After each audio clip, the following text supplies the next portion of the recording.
Today I'm going to be testing out my brand new camera, the DJI Osmo Pocket 3, and I'm here in the heart of Tokyo in Akihabara. I'm going to be rating it on 3 things today: ease of use, quality, as well as the price that this camera costs. And we're gonna get started with the ease of use. This thing is tiny and it's super easy to just grab out and start filming, because this is one of the first few times I've actually taken it outside of my home and giving it a crack in the wild. Because it's so small, people don't really notice you filming, and that is one of my favorite things so far about this camera, because I am in Akihabara and everyone is just doing their thing around me, and I've got this tiny little camera filming in 4K, not to mention, and getting the whole ambience and vibe of this crazy city. It was a little crowded on the main road, so I've kind of dipped into an alley, and I don't come to Akihabara a lot, so I'm winging it today. I'm all by myself, solo, and gonna have a fun time. And I've already found my first anime-like things. These are gacha gacha, and you can find them everywhere in Tokyo. When you buy this camera, there's not really much to learn before using it. You just take it out of the box, put it in your hand, and you're good to go. But there are a few attachments you can use. So right now I'm just using the core body. So I haven't attached the extendable length because you can make it a bit longer, or the tripod. The only thing I have on right now is my microphone, hello, which is hopefully recording some crisp audio, because there are a lot of sounds here in Tokyo, and it also helps so I can speak a little more quietly, because I can talk right in here like this. I'm very used to shouting because I have a job where I need to perform and film for my company, and we never had like pin mics for a long time. So I started my YouTube career by speaking very loudly, and now I can kind of tone that back because I have this really nice mic. Yeah, so it's very, very easy. I just put the mic on, I pushed record, I put record here, and we should be hopefully going smoothly. Look how vibrant everything is. I absolutely love this. Like these vending machines, the colors are popping, and in post-production, I don't know how much editing I'll need to do, but I'm loving the look just on this tiny screen, because that's another great thing about this camera, is that I have a little rectangular screen where I can see myself. So it's very, very easy to just record. I have to make sure I look into the lens though. That's a common mistake that a lot of beginners make, and I myself have been part of that group of people who looks at themselves instead of the audience, which is through the lens. Another thing that I love about this that makes it really easy is that it's very, very light. I don't know how many grams, but it is nothing compared to my Sony camera. That thing weighs probably like 300, 400, 500, especially when you add on lens, as well as like a tripod, the microphone, it just gets heavy. Whereas this, it's almost the same weight as like a large phone. So there's no issue there. And for me, although I'm starting to go to the gym, my arms are just not that strong. So I love just being able to carry this and not really have too much fatigue. And it is raining a little bit here in Akihabara, and I believe this camera is not waterproof. So I'm going to probably go inside, and I don't know where I'm going. I am just wandering around the streets of this fun suburb of Tokyo. But I think I want to check out some cool retro game stores, or some retro arcades, or maybe some computer stores, camera stores. Oh, should I go camera shopping? No, I just bought this. I do not need to buy another thing. If you've never been to Akihabara before, you may not be aware, but there are a lot of maids as well as fun cafes, theme cafes is a better word, and there's a lot going on. So you can hear a lot of people on the street yelling for you to come inside. And I'm looking for somewhere I've never been before.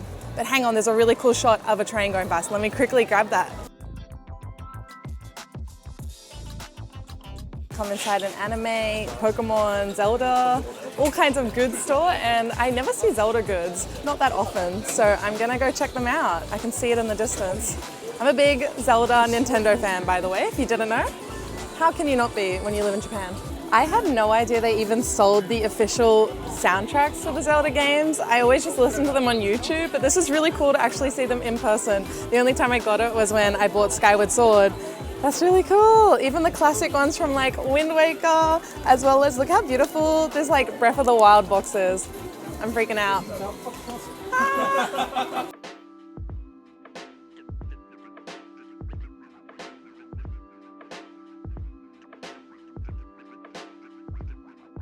Another one of my favorite features of this camera is that there's a built-in gimbal. So you don't need to worry about having steady hands or making sure that everything's like really steady, because it's all doing it for you. It's really, really convenient. So even when I film myself, there's a gimbal that's working its magic, as well as when I do B-roll. So long as I'm holding it, I'm gonna get everything.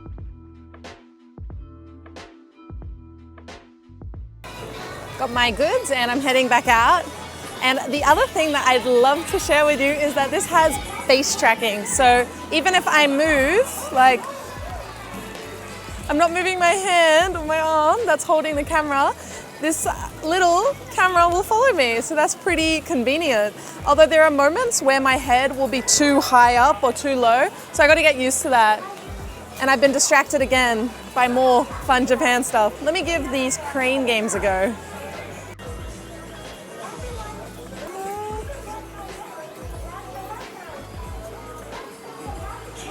Even while filming the crane game, the quality of that gimbal was just so smooth, but it is definitely difficult to do things one-handed, but I guess that goes for any camera. And I'm struggling a little bit on terms of the ease of use when I need to like tilt the framing. And so there's a little button where you can kind of swivel it around and go up and down, but sometimes it takes me a few goes to get used to it, like too high, too low, too much to the right, left. So it's definitely gonna take a little bit of getting used to. I think that's more of a lack of skill thing rather than the camera. It's kind of like a video game controller. So you can see I'm going up and I'm going down. But I'm having a lot of fun testing this little camera out, and I love how like easy it is. I just whip it out.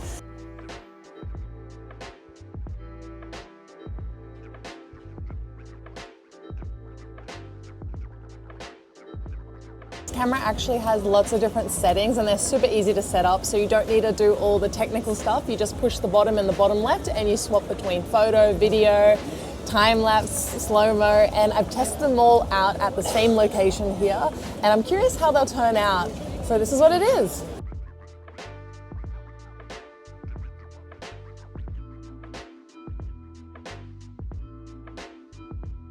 I also want to show you what it's like with the face tracking, because not only does it track, you know, my actual face, it means my body too. So wherever I go, this guy follows me. So let's head over there. But now it's on a tripod, so I can walk away. And because I have my mic on, you can hear me too. Let me grab my umbrella. So, as you can see, really convenient if you're on your own and you just want to film, because I can walk, so long as no one steals my camera, but it's Japan, so it should be okay. All the way over here. It's pretty damn cool, eh? So that's a really, really awesome feature for solo filmers and travelers. So I bought myself a little snack here. This is called taiyaki, and the store that I went to specializes in making it in like shapes of anime characters and video game characters. And this is Morgana from one of my favorite games, Persona. I want to test how the camera does in terms of focusing and all that. So here is the taiyaki, and we'll break it up. And inside is custard cream. It's still warm too.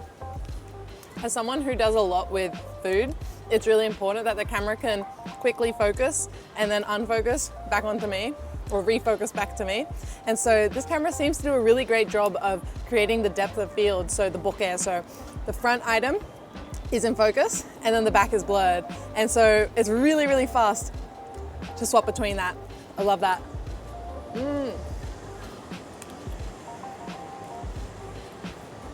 The store also gave me an item. This is a coaster of another Persona character. Yay!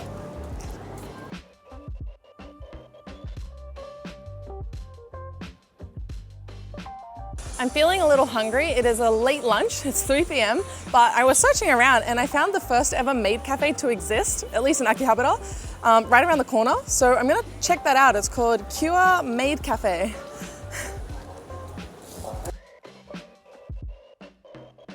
It took me a while to locate the building where this cafe is. It's on the 4th floor and it's so random. There's like electronic stores, souvenir stores. There's a lot going on in Akihabara. So I wanted to go inside the cafe and it was free, but I couldn't film in there, but they had a takeout option with a really nice view of Akihabara from above. And I think it's better. It's a different experience from the cafe, but I couldn't believe I got the best view of the electric town. And they had all these anime themed drinks. It was based off a show called Date Alive. And I picked a character, I think her name was Miho. It's like ramune syrup with calpis as well as whipped cream and some like pocky sticks. Yeah, it's pretty cute. It's kawaii. I didn't realize there was tea on the menu until after I ordered this. Like they really pushed the anime character one. So I'm just gonna enjoy this. You can really get a good perspective from here. A cool spot.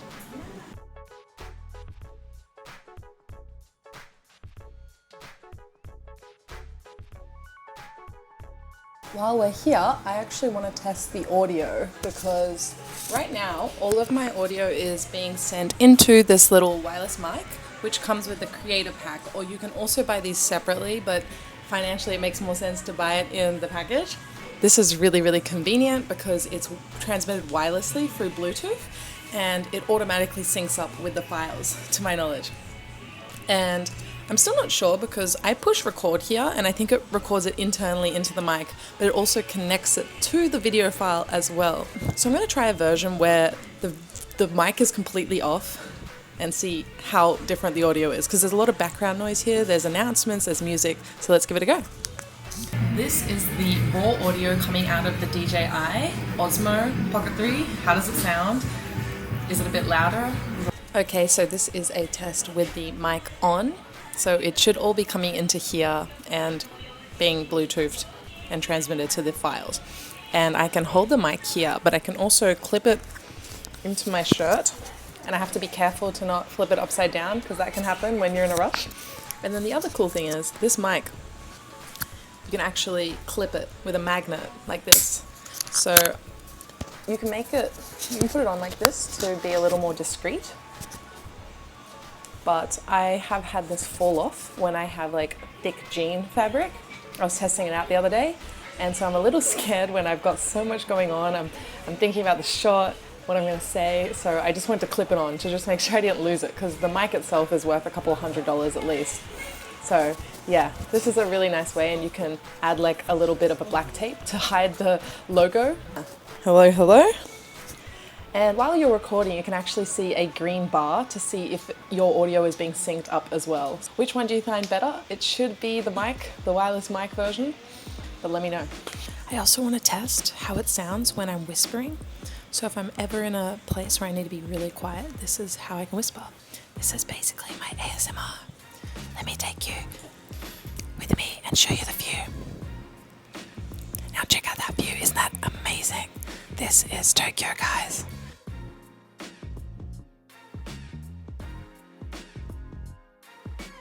I've come to have some sushi, and it's a sushi train, but you can order off the tablet. So I'm gonna get my usual, which is kappamaki, cucumber.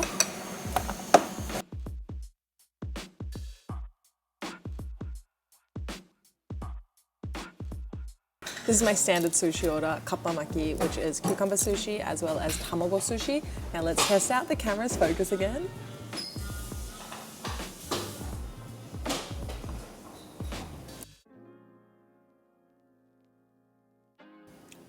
Always so yummy.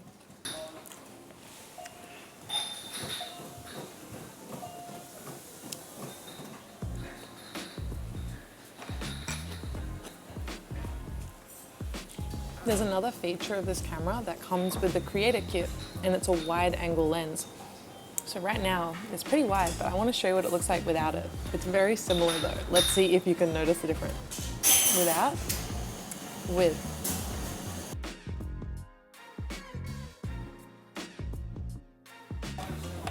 And this is without. I'm not actually sure for sit-down shots if I like having the face tracking on, because it feels like too much unnecessary movement. What do you think? Let me know, does it feel a little off and unnatural? So I kind of like to turn it off and it'll sometimes automatically come on. So maybe I got to figure out the settings, and I know you can tap the screen and then it will kind of give you an orange bar instead of a green bar, so it's not tracking you. I'm waiting for it to get dark so I can test out the low light function of this camera. So I've got myself a Rubois fruit tea from a chain here in Japan called Pronto. So I'm gonna just enjoy this and play a little bit of my Switch game, which I just got. I am going to be playing Mario Wonder. I only just picked it up the other week and I've only played it once with a bunch of friends, so yeah, I'm gonna kill some time here. Also, do you like my stickers at the back?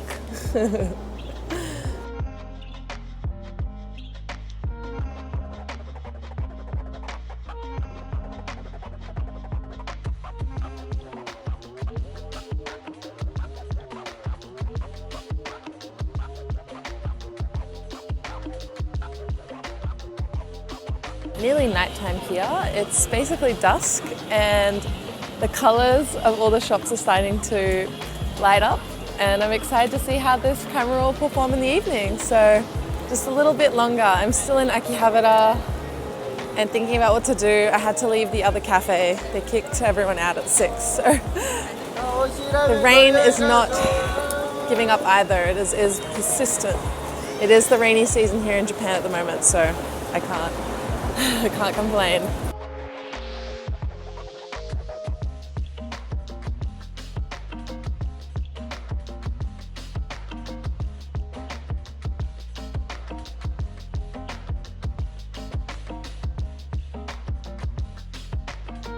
I'm actually really impressed with the low light so far. I know it's not 100% dark yet, but looks pretty good, not too much noise.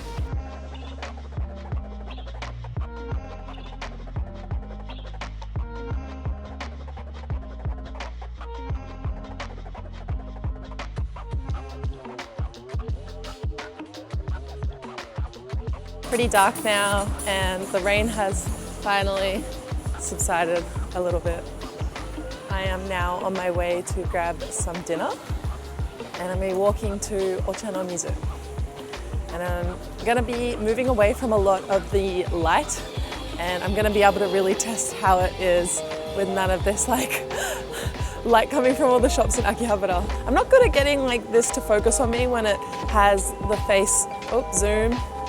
So to zoom in and to tilt it, you have to kind of swap between these two buttons. Okay, so this is a more of an accurate look at how it looks without the light from all the shops. It's not 100% dark yet, but it's getting there. We're very, very close. Very, very close. Ooh, now I know where we are. I just pieced it together.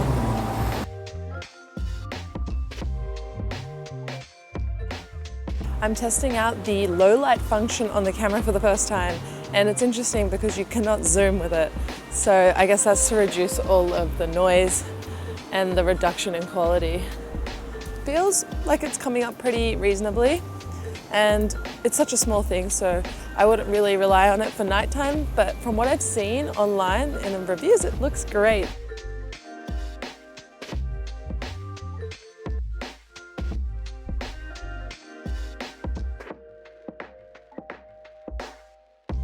It's officially nighttime, it is now dark, and this is how it looks in low light. I think it looks fabulous. I am very impressed. Of course, there's a bit of light coming from the streets, but look at that. It's performing magnificently, and I'm super, super happy.